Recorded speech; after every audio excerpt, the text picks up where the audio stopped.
We're going to go over three main concepts. First concept, posture.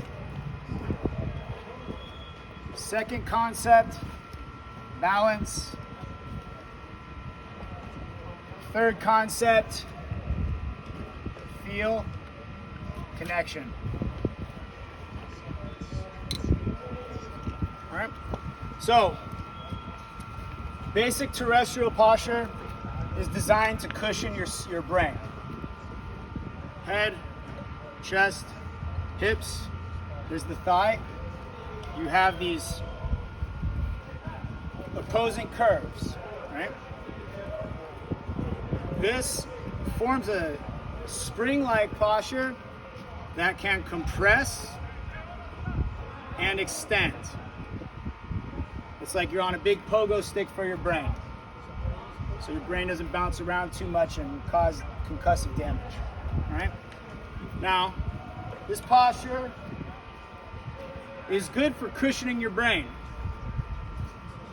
but it's not good for moving through the water, right? It's not good for balancing either. So now, before we get into aquatic posture, let's go over scholastic posture. We didn't go over this last time. Here's a desk with a chair. When you're sitting at school, you're supporting yourself on your elbows, your neck is forward, your entire spine is round, and you have about a 90-degree or less angle at your hips. So your hip flexors are short, your glutes are long and relaxed, you're not supporting your body with your musculature, and you're taking these two spine curves and you're magnifying them in a way that's not beneficial for athletic performance, especially in the water, okay? Now, looking at aquatic posture and the adjustments you make to achieve it. Hips and the thigh. Put the thigh in, the thigh will become important. First thing, we're gonna start from the bottom and we're gonna work our way up. First curve you gotta take care of is this Lordic curve. Lower spine, the way that you fix this, you imagine taking your belly button, you engage your abs, you press your belly button through your spine towards the ground. So we're definitely gonna do this laying on the ground, and you guys probably have all done this before. You lay on the ground on your back, you engage your core. When you do that, your hips rotate this way. So the tailbone, you send the tailbone down, the front of your pelvis goes up, the hips rotate this direction, lengthens out the spine there. That's the first curve. Engage the core, rotate the hips, straighten out the spine. The next one is this kyphotic curve right here. So this is Lordic and this is kyphotic. You got to straighten this out as well. You do that, drawing the shoulder blades back, pressing the chest forwards and up here. You're using the muscles in the back, the rhomboids between the shoulder blades. You're using your middle and lower traps to depress the scapula. Take the top part, pull it down towards the middle, presses the chest forward. So you're pressing your spine back and you're pressing your chest forward. Now you've lengthened out this part of your spine. The last part is the neck. The neck, basically you want to feel like you're making yourself as tall as possible and you want to bring the chin back, create a double chin. If you're standing against a wall, many of you will go through physical therapy at some point in your life. You're standing against a wall, your head will be forward, you draw your head back of your skull touches the wall. You see you make this little double chin. Now you've lined up the top of the spine, the neck. And now, at least in terms of from the hips to the head, you've achieved aquatic body posture. Now, there's one more element that's important. And that is, as I said before, the femur. Now, there's a muscle, a very deep muscle called the psoas. It's one of the hip flexor muscles. It connects to the inside front of the thigh, goes through your pelvis, and connects to your lower 5 vertebrae. Now, if the psoas is tight, if it's too short, let's switch colors here. connects this way. It goes through the pelvis. Now, if the psoas is tight, too short, look here. You got to be able to extend the thigh, and this muscle is going to stretch out. Here, it's very short. It's going to stretch out to almost twice the length. Now, if this muscle is too tight, and you go to extend your hip, extend your thigh to line your legs up with your spine, if you imagine a breaststroker, and the legs are dropping behind you, some of you know what this looks like. You're not the only one, you're just the closest one to me. If your psoas is short, and it's not gonna let your legs get into extension, right? So when you're going to lengthen out the psoas, it's important that you're actually extending the hip and not the spine, because if this muscle is short and you go to extend it, it's gonna pull on the lower back, and it's gonna arch your spine. You see a lot of you guys, when you go off the blocks, it looks like you're getting extension. It looks like your back leg is getting up nice and high. But that extension for a lot of you isn't happening at the hip. You're throwing that leg back, but the psoas is pulling on the spine, and it's pulling your spine out of alignment. That means that your hip is moving your spine instead of your glutes moving your hip. And that's where power really comes from. Now, it's a two-way street. It's always a two-way street when you're working with activation and elongation of muscles. If one muscle, in this case we're talking about the psoas, if that muscle is too tight, it can't extend. Also, if the glutes are not engaging, your body has a network built into it, where if the muscle on one side of a joint flexes, your nervous system will automatically relax the muscle on the other side of the joint. So if you're engaging the glutes, that's going to help the psoas relax and elongate, which will allow you to have power generated from your hips. If the psoas is not allowing the glutes to engage, it is resisting that movement. And if you have internal brakes holding on to the muscles that you're trying to get to throw your skeleton to produce power, if you have internal brakes that are on, your ability to produce power is going to be severely restricted. Right? Now, there are a bunch of moves that we've already done today to facilitate this. Let's go through this. The first one that I could think of, hip circles. That elongates the psoas, if and only if you're engaging the core. Now, let's go back to here. If I'm doing hip circles, my hips are making this big circle here. If that's all bending from the lower spine, then when my hip goes forward and my spine extends, that allows my psoas to stay short. However, if while I'm doing these circles, I anteriorly tilt or posteriorly tilt the psoas, or the hips rather, now the hips tilt this way, the spine extends, the psoas lengthens out, and now when I'm doing these hip circles, that muscle will actually stretch and shorten, But I need to keep the core engaged.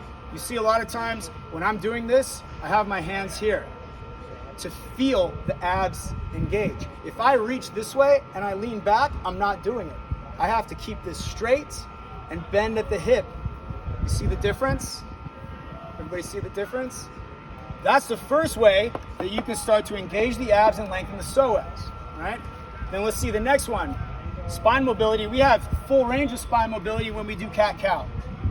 Everything goes this way, everything goes that way. All right? From the top of the spine, the skull, to the hips, to the bottom of the tailbone. All right? The next one we do from there is one hand behind the head. You're working that twist. That's thoracic spine mobility. That is the ability of the upper spine, mid-spine, to bend in this direction, which is the opposite of this. All right? So if I'm doing that correctly, connecting the hand to the head, not just going from the shoulder, but going from the torso, from the upper spine, that will help to mobilize my upper spine. All right? What's next? Table X, right? Table X? Yeah? Right? Table X. Now look, I'm in this quadruped position. I extend one arm, I extend the other leg, just like the dive. If I disengage my core, my spine bends, it doesn't matter if my leg is in line. because the hip is not extended. If the spine is tilted, if the spine is bent, the hips are tilted, and that means that this, if I were actually engaging, if I was actually extending my hip, my leg would be pointed in this direction. What I want is my leg pointed this direction, which means I have to engage the abs, straighten out the spine so that the pelvis is in that orientation, so that the hip is actually extended. That means you need to flex your abs, tilt the spine, tilt the pelvis, I should say, lengthen out the low spine, and then bring the leg up. You see? If you're not doing that, you're just reaching with the spine. You're not engaging the glute. You're not lengthening the psoas. You're not extending your hip. Okay? Next one I could think of. Similar. Dying bug. On the back. It's basically this, but the other way. Now I'm lying on my back. I need to engage the abs.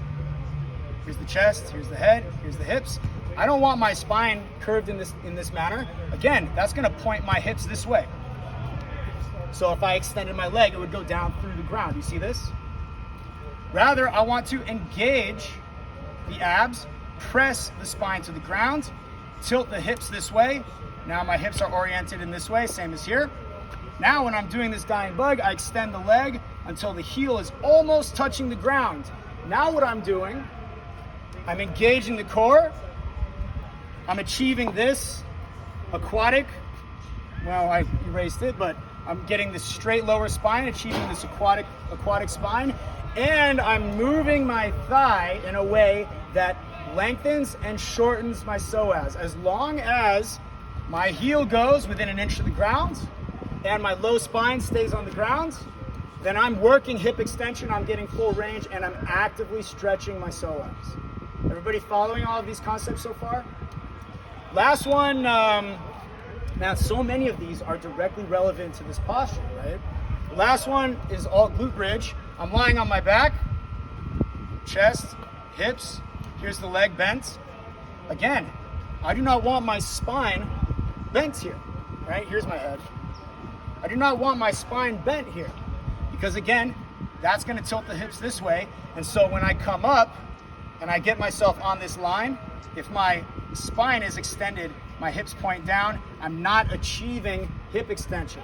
Instead, what I gotta do first, of course, you should be getting the hang of this. Engage the core, press the spine to the low ground. Now I have that length through my lower spine. Then when I drive the foot down into the ground and lift the hip up and I get on this line, now my hip is actually extending. But in order for that to happen, the abs need to be engaged, the low spine needs to be flat on the ground, and when you drive the leg and the hip, you have to hold that contraction. Any questions about any of this stuff? All right, moving on to the balance portion.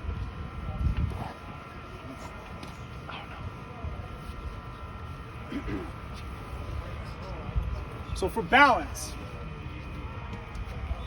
is about stability, but it's also about knowing where your leverage is, okay? Now, if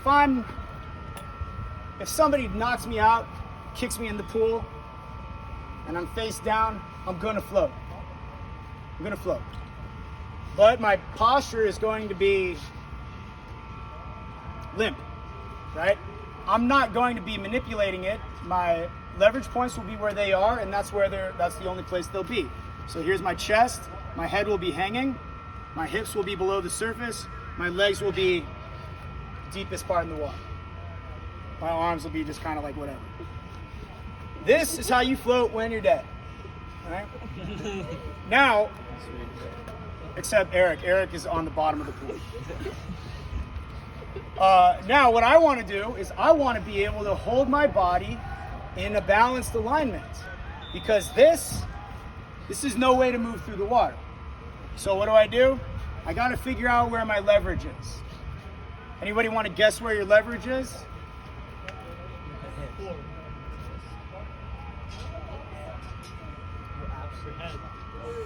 Boots. Legs. Why your chest, Avenue? Because that's where your lungs are. This is the part that floats right here, especially if you take a deep breath and you fill your lungs with air and you hold it. Your body will be more buoyant. Now what do I have to do? Well, we talked about posture before. Upper spine, I gotta draw my shoulders back. I gotta press my chest. Gotta push the lungs into the water, because if your lungs are out of the water, then you don't have any leverage. If you wanna be able to balance all this stuff that doesn't wanna float on its own, you gotta take the part that does float and you gotta push it into the water. So you gotta press the chest into the water. Now, I'm pressing the chest. I engage the abs because I want that spine on the surface. I engage the abs and press the chest. Now the hips will come up to the surface of the water. Now you're gonna find yourself floating in this position. This will be flat. Now this is flat. Your head will probably be low at this point. This part right here is on the surface and the legs are gonna be below the surface at this point. Now this is my center. This is my fulcrum. I have a lot of stuff on here on this side and not a ton over here. So imagine a seesaw where this is the fulcrum. You're gonna need a lot of weight on this side to lift a small amount of weight on this side because of the position of the fulcrum. You understand this? Yeah?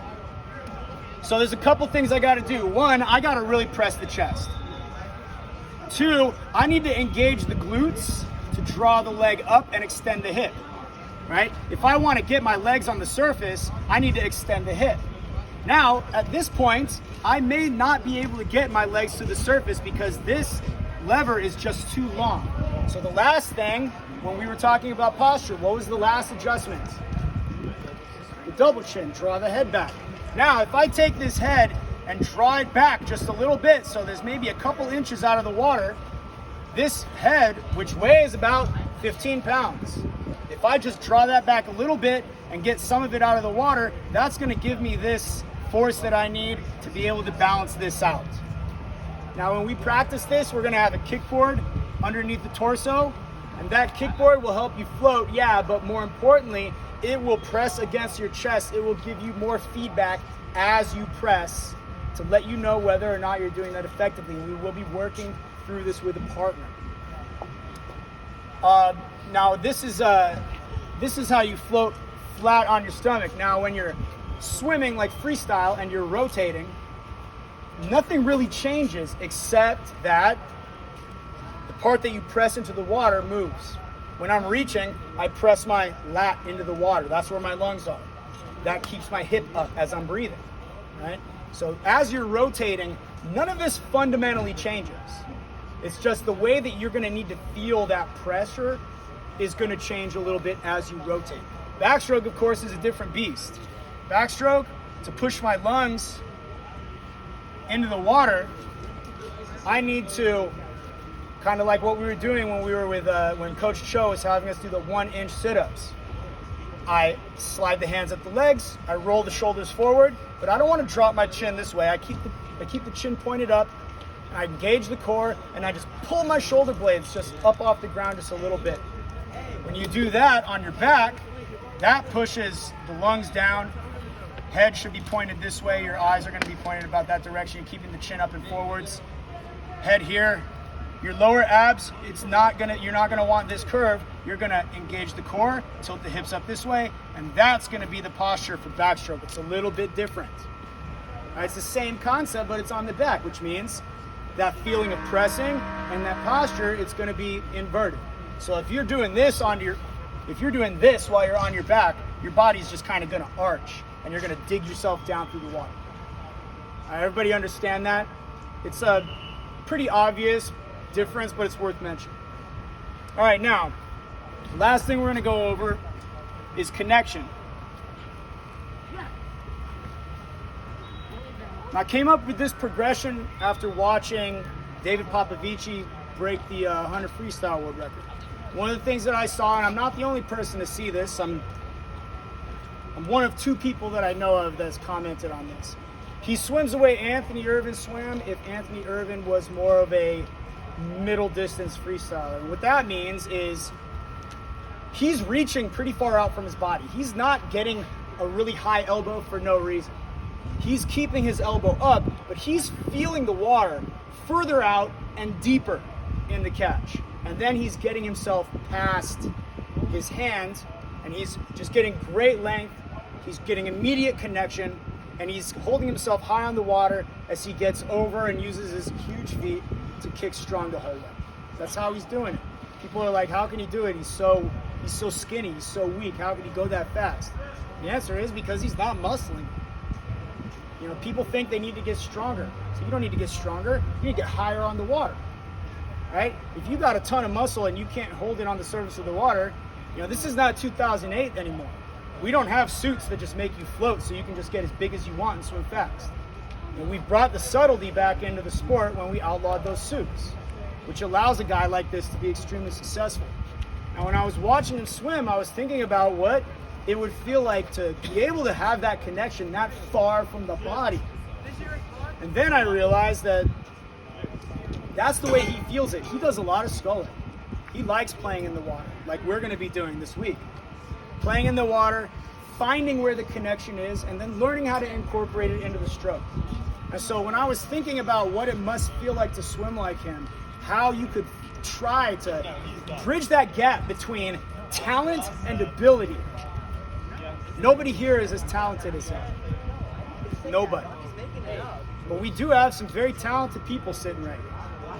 And if you can figure out how to use your minds to retune your nervous system, your myofascial system, and bridge the gap between talent and ability, then you can take the talent that you have and you can figure out how to leverage that into performance, maximizing your ability. So the drill, the progression that I came up with when I was thinking about how in the world to bridge this gap is something that's what we did last Friday, and I'm going to go over this here, and I'm going to demo it before we do it, because I really, and you can tell whenever I spend this much time explaining something, it means I want it done 100% correctly. All right? So what we're going to do here, here's the wall. You're going to hook your feet in the wall, and you're going to set your posture. You're not just going to float without thinking. I'm not going to have you we're going to have done a lot of floating already at this point, and I want you to keep that. So here's your legs, hips, chest, head. You're going to make the adjustments you need. Press the chest, engage the abs, double chin, draw the head back, and you're going to float on the water. Now what we're going to do is, it's like when we do the dry land circuit where we do pentagram lunges. You step forwards, 45 to the side, lateral, 45 to the back, straight back. When we do the lunges, same thing here. What I'm going to be doing is from the shoulder, I'm going to be sculling as close as I can to my shoulder.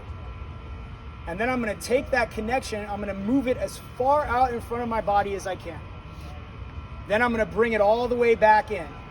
And then I'm going to reach to the next spot. I'm going to reorient my hands, and I'm going to reach skull to the next spot, and I'm going to keep that shape, that high elbow shape. But while I'm keeping my elbow high, I'm going to reach and get the hand as far from my shoulder as I can. I'm going to find where the limits of my ability to connect are. Right? And I'm going to do that in 5 different positions. Here's the first position, straight out. Obviously, we'll be under the surface of the water. Next position, 45 degrees forward. Next position, straight down. Next position, 45 degrees back. Final position, straight back. When I'm sculling here, my hand angle is going to change depending on where I'm reaching. Out in front, straight forwards, or you can get a slight flex here because you want to feel like you have a high elbow, but you want the hand to be more or less right in front of the shoulder. So I don't want to reach down at this point. I don't want to reach up at this point. My hand needs to be on the same level as my shoulder. Then I'm going to bring it all the way back. Here, I'm going to reach forwards and down. Now I want my wrist to be a little bit flexed, again, or neutral. I want that elbow to be slightly up, right? So I can make a straight line, and if I have my elbow on that line, technically this is a high elbow. It's only when the elbow drops below that line that you lose connection. If the arm is straight, this is the absolute furthest from your body that you can connect. This is how Anthony Irvin swims freestyle. This is why he's able to be so fast, because his fulcrum is so far from his body, he produces more power. The closer your hand is to your body, the less force you can exert on the water. That's just physics. Okay. Next one, straight down. And I want to make sure that I'm not allowing the elbow to drop. The elbow's got to stay shoulder, elbow, hand. It's got to stay on that line. Right? It can't drop this way. And that's where you really need to keep that elbow in line. 45 degrees to the back. Now my wrist for the first time is going to extend so that I can maintain this vector as I press on the water. And then the last position, straight back. Again, wrist is going to be in extension here as I'm sculling. Now I want everybody to stand up.